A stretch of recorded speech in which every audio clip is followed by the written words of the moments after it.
Now going to question 14, we always start with the prompt.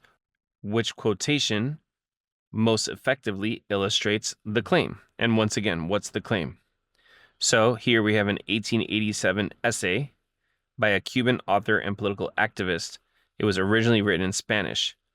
Here, he explores the value of literature, arguing that a society's spiritual well-being depends on the character of its literary culture.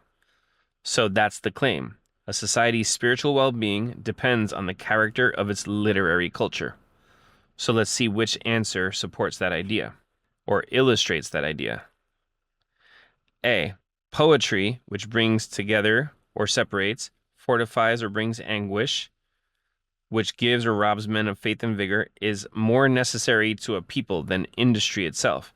For industry provides them with a means of subsistence, while literature gives them the desire and strength for life.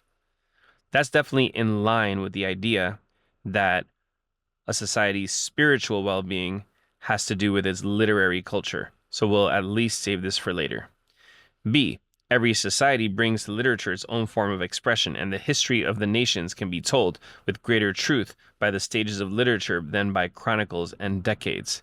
So here we're seeing the idea that every society produces its own literature, and that literature is a great window into what was really happening in that society, but not the idea that you can measure spiritual well-being through the literature. C. Where will a race of men go when they have lost the habit of thinking with faith about the scope and meaning of their actions? The best among them, those who consecrate nature with their sacred desire for the future, will lose in a sordid and painful annihilation all stimulus to alleviate the ugliness of humanity. So answer choice C seems to be saying that literature is what stimulates people to try to fix the ugliness of humanity. So without literature, we wouldn't be motivated to try to fix our problems, but not necessarily the idea that literature is this window into the condition of humanity in general. So a little bit of a difference. Literature as a tool for fixing humanity's problems versus literature as a window into the state of humanity. So D, listen to the song of this hardworking and satisfied nation. Listen to Walt Whitman. The exercise of himself exalts him to majesty. Tolerance exalts him to justice, and order to joy.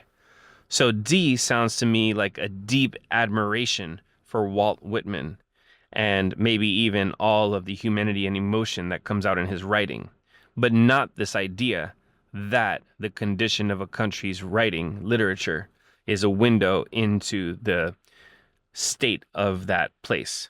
So we can get rid of D, and the answer that's left for us is A here.